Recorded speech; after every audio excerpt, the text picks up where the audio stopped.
बिस्मिल्लाहिर्रहमानिर्रहीम अस्सलाम वालेकुम। मैं तुहाडा भाई एबी भाई होर बिराओ की हाल चाल उम्मीद करना खैरियत नाल उस वक्त अल्लाह दे फजल करम दे नाल मैं भी खैरियत नाल हाँ।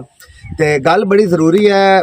गल मैं अज बड़े दिनों तो करना चाहता सी लेकिन हो नहीं सकी। मैं आख्या भी बना सा हट जासन बंदा लेकिन नहीं हटते।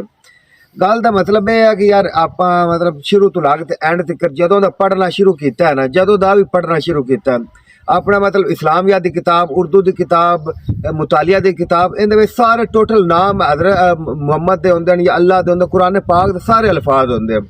जो आप पढ़ लें 16 कर लें, 18 कर लें, 20 कर लें, एंड आप किताबा सेल कर दें या कोई गारंटी वाला आए या कोई आप बेच दें, वो पढ़े लिखे का कोई फायदा नहीं होता। जो आप अपनी किताबा सेल कर देनिया उन्होंने उत्ते अपना नाम भी लिखने हैं। हुण कोई भी किताब हो आप स्पैशली तौर पर वड्डा करके अपना नाम लिख दें। अहमद बिलाल जिवें मेरा नाम है, मैं बड़े शौक नाल लिखदा सी अहमद बिलाल।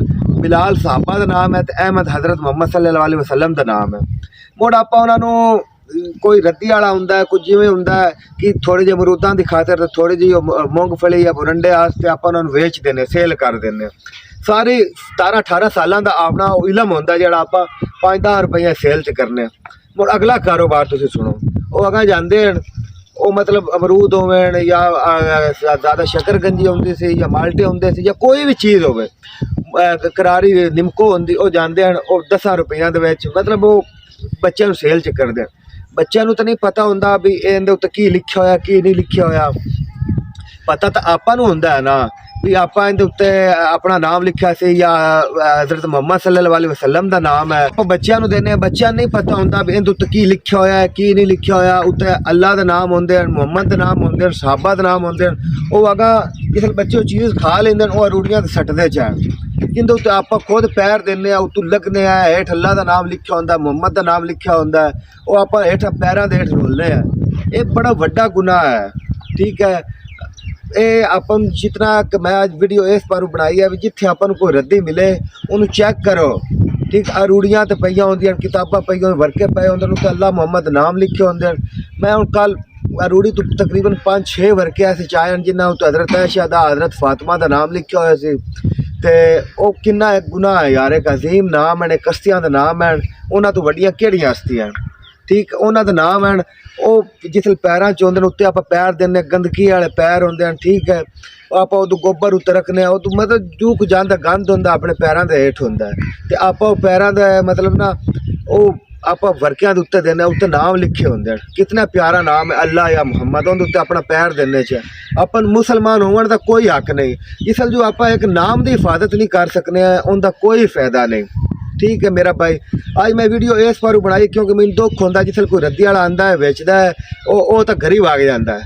ठीक, वो बिला वजह का गुनाह लै रहे लेकिन हुण मेहनत कर रहा है, मेहनत का कोई हरज नहीं। लेकिन वो तो साफ वर्के लै आवे, साफ वर्किया ते मेहनत करे ते मतलब उनकी मेहनत किसी काम की नहीं। अगर वो किताबां या रोल सी या हज़रत मुहम्मद का नाम या सहाबा का नाम रोल सी, उनकी कोई मेहनत का कोई फायदा नहीं मेरा भाई।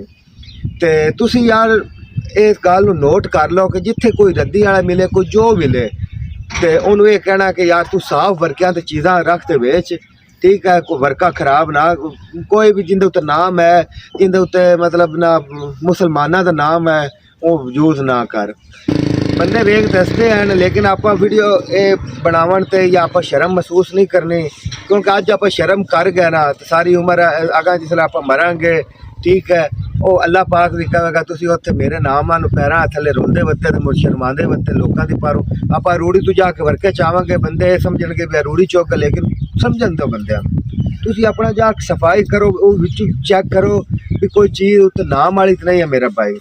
मैं हुण तुहानूं विखाना इत्थे तो नहीं, वो पिछले जड़ा ना पिछला मेरा घर से पिछले खूह ते उत्ते अरूड़ी सी, उहदे उत्ते तकरीबन 15-20 वर्के पै सी जिंदे उत्ते हज़रत मुहम्मद का नाम, हज़रत अली का नाम, हज़रत आयशा का नाम, हज़रत फातिमा का नाम उहे पे हुए पैरों के थले।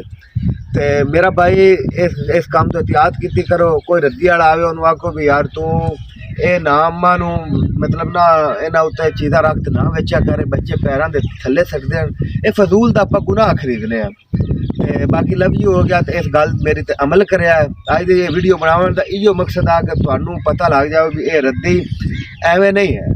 बड़ी कीमती रद्दी होंदी है, जिन्ना उत्ते नाम होवे वो बड़ी कीमती रद्दी होंदी है। मेरा भाई एहतियात कीती करो, कोई थल्ले नाम पिया होवे ओनू चा लिया करो, ये बड़ा सवाब दा काम है। गुनाह तो बचो, जितना हो सकता है गुनाह तो बचो। ते बाकी लव यू हो गया, ते अल्लाह हाफिज़।